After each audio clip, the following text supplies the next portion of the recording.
Sunnahfollowers, protectors of the Sunnah. Sunnahfollowers, protectors of the Sunnah.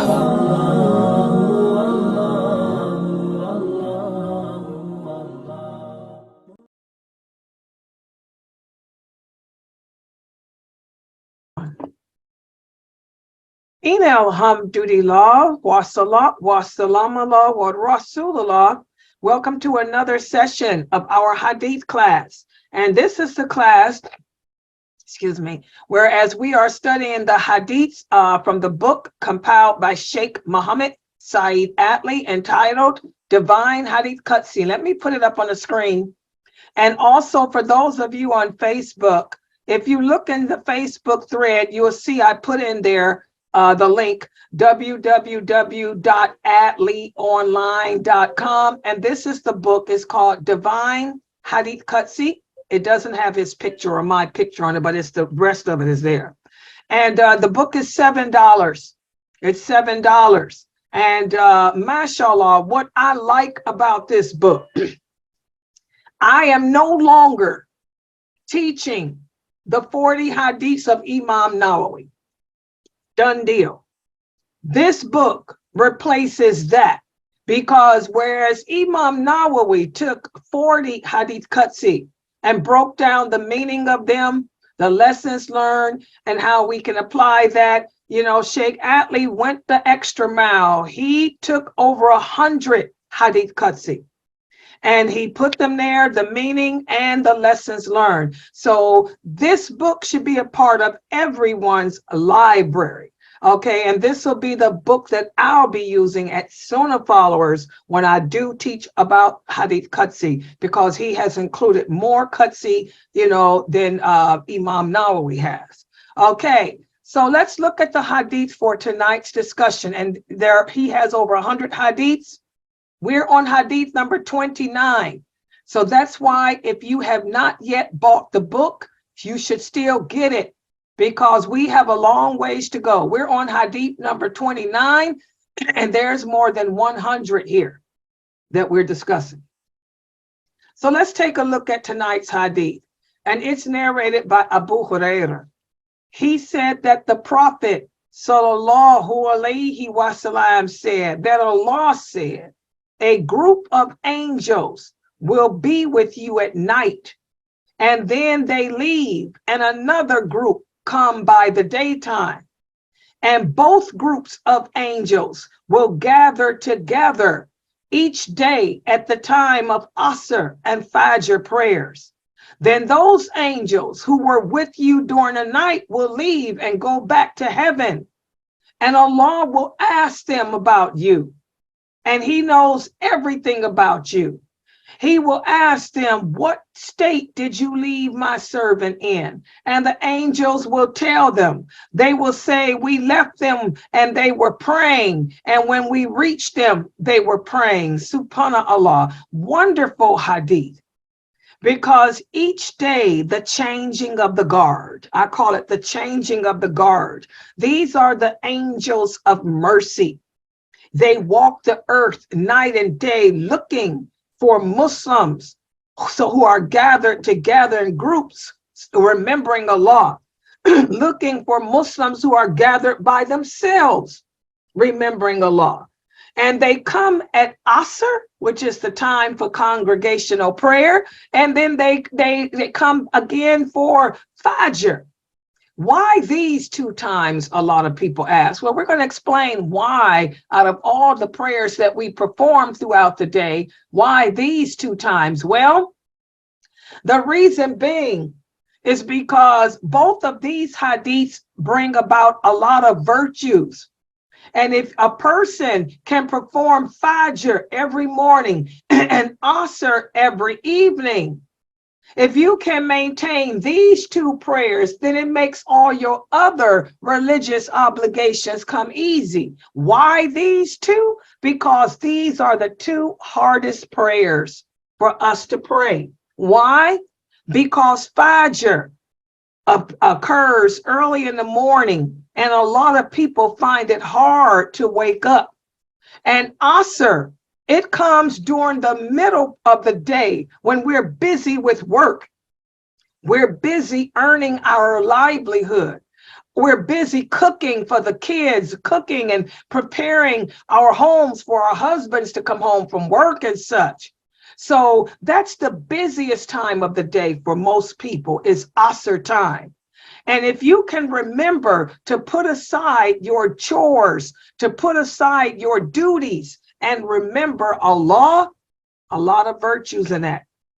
A lot of people will tell you, oh, I got so busy, I forgot to pray Asr. Or I got so busy, so I couldn't wake up and couldn't pray Fajr. So that's why these angels come at these two times of the day to see who the true believers are. The true believers will make Fajr. The true believers will stop what they're doing to remember Allah. And then those angels will go back and tell Allah, we found them remembering you and we left them remembering you. So it's a wonderful hadith for us to implement in our lives. And again, another example as to why the Hadith Qudsi are so good for us to study, because it's Allah telling us about himself, telling us what things he likes, what things he dislikes, what things we can do to get closer to him, what things we can do that will cause him, to love us. So how does this hadith impact you in your journey? Who would like to share? Go ahead and take the mic. Yes, this is a very good hadith to remember and to think about, because when you're at work, you always can miss Asr, but also when you're at home, the same thing happens to you because you get engrossed in housework, maybe talking to the kids or things like that, and you get engrossed in it. So that, and Fajr, we all know Fajr is like one of the hardest times, for some people. There are those who can do it and do it well, alhamdulillah. But Fajr is also, for people that's very sleepy-headed and things like that, it's a hard time of the day.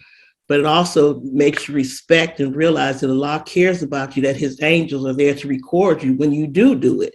So we have to be mindful of making sure at those times of the day that you're doing what you need to do, fulfilling your obligations to Allah.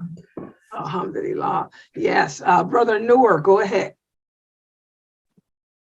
I have heard this hadith before, and for me, Fajr is, I'm really good at Fajr, but Asr time, like I do a lot of case management work, so there's times where like Asr might be like 20 minutes behind my schedule, 40 minutes behind my schedule, but I try my best to stick with my prayers. Yeah, so you can relate to that. Yeah, so you can relate to how busy, like for me, Fajr is easy, was easy. Oh, I'm always up at night. It's the easiest prayer for me to pray, but Asr, it's hard for me. That's the middle of the day. I'm usually sleeping at that time, or I'm busy on this internet. I got to stop what I'm doing and go remember to hurry up and make it before it's time for my grib. That's the hardest prayer for me is Asr. It always has been for me. Yes. Alhamdulillah. Yes, Sister Sabrine, go ahead.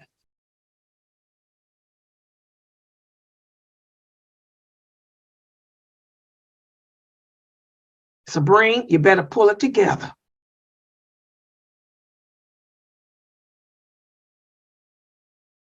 Anna. Okay. This is a beautiful hadith, and it gives me that much hope that one day I'll be able to, inshallah, look upon Allah or be close to Allah and his messenger, sallallahu alaihi wasallam, for the effort that I do to, I'm usually awake at Fajr because I'm awake before that. And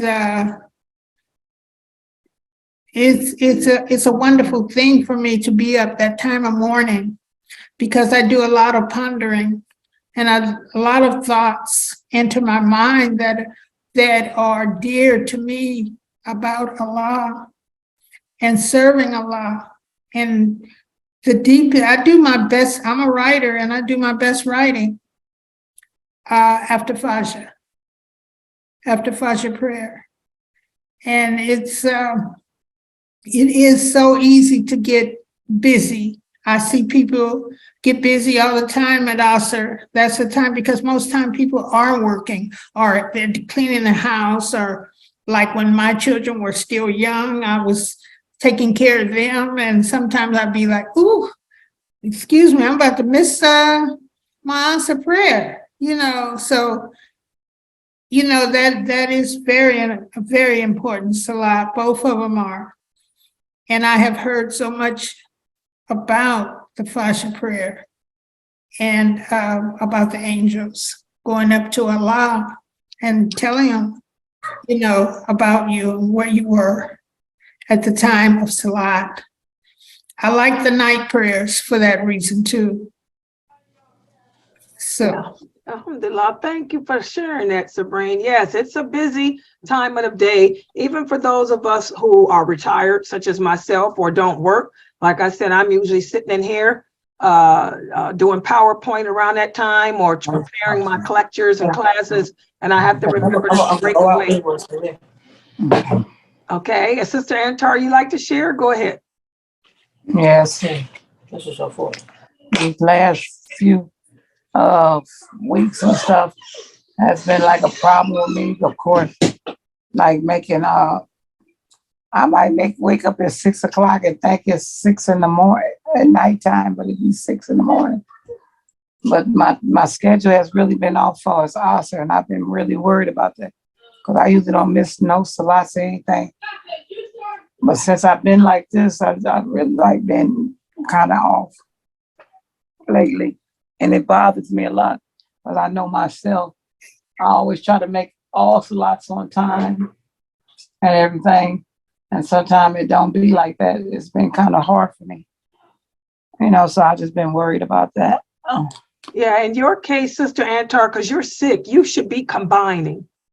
So this is what you should do. You should make Fajr, but your Asr should be combined with Dhuhr. When you make Dhuhr, after you get through making Dhuhr and give salams, call the Iqamat and make Asr. You should combine your Dhuhr and Asr every day, because you're in a state where you can't get up, to get yourself around. So you are under the umbrella of combining. You should combine all your prayers. You should combine your Dhuhr and Asr together, and you should combine your Maghrib and Isha together. Okay, so when you make Dhuhr, when it's time for Dhuhr, make your Dhuhr, and then after you give salams, call your Iqamat, Allahu Akbar, and make your Asr every day. And then the same with Maghrib. When Maghrib comes in, you call the Adhan, make your Maghrib, then give salams, Allahu Akbar after the Iqamat, and make your Isha. And you do it for however long it takes until you can walk and move around. When I had my first knee surgery, I combined for a year, because y'all know I went through a hardship, with my knee. The second surgery was a pro, but the first surgery, I combined my prayers for a year, because otherwise I was missing them and all that, because I couldn't get around well. So you should be combining Dhuhr and Asr together, and Maghrib and Isha together for you, without shortening the rakats. Don't shorten the rakats, just combine them. Yeah. Okay. Yeah. Yeah. Any other questions or comments, guys? Yes, this shows the mercy of Allah too. Allah is so merciful. Yes, go ahead, Sister Melion. Just hearing this hadith, it reminded me about like the other hadith of the Prophet sallallahu alaihi wasallam, where he talks about like every morning an angel like comes to either like curses you or blesses you, and it made me kind of like nervous, because depending on whether or not I miss like Fajr, like I can see like my life, like kind of like my day planned out a certain way. I could be rushing to go somewhere, and I'll, because I miss Fajr, like there's a lot of, everything just is like in a rush, and the whole day just starts out so horrible, and I don't have the energy to do anything, like honestly fulfill anything, because I don't have that blessing that Allah talks about. And I know that when I pray like Fajr, like I feel more alert and I'm aware of things, and I know I can like manage what I'm doing. And even if I'm like running late, I still make it on time for places, and I'm guessing that's one of the blessings, even if I were to run late. So that's something that I noticed. Yeah, and that's the thing. The Prophet sallallahu alaihi wasallam said, if a person misses Fajr, it messes up your rest of your day. You'll see it. And I know it does that with me too. God, I overslept. God, my whole day is messed up, you know. But then when we make the Fajr on time, everything is organized. Everything goes smoothly. It's just a better day. So again, another hadith for us to ponder and implement into our lives that will help us to become better, stronger believers, and will help to bring us closer, inshallah, to Allah. So we're going to stop right here. Inshallah, tomorrow we'll cover hadith number 30 in the book. Again, for those of you who have not yet got this book, go to atleonline.com. Type in Divine Hadith Qudsi. It's right there, $7. Order your copy today. And because it should be a part of everyone's library. And to make sure everybody's here tomorrow, don't forget the homework assignment from Dr. Asim's class. For Dr. Asim's class, which will be at 6 tomorrow, you're going to take the verse from the Surah of the Nas, the second verse, how Allah is master of mankind. And just write a few sentences, 3 or 4 sentences about how Allah shows you in your life that he is the master of all mankind. That's tomorrow for Dr. Asim's class. And also don't forget to read for my class after that. I'm going to probably just give you a quiz. And so make sure that everybody's here for the classes tomorrow, and I will post a schedule up. Please support us by going to www.sunnahfollowers.net and make a donation to help cover our expenses. Subhanakallahumma wa bihamdika, ashhadu an la ilaha illa anta, astaghfiruka wa atubu ilayk.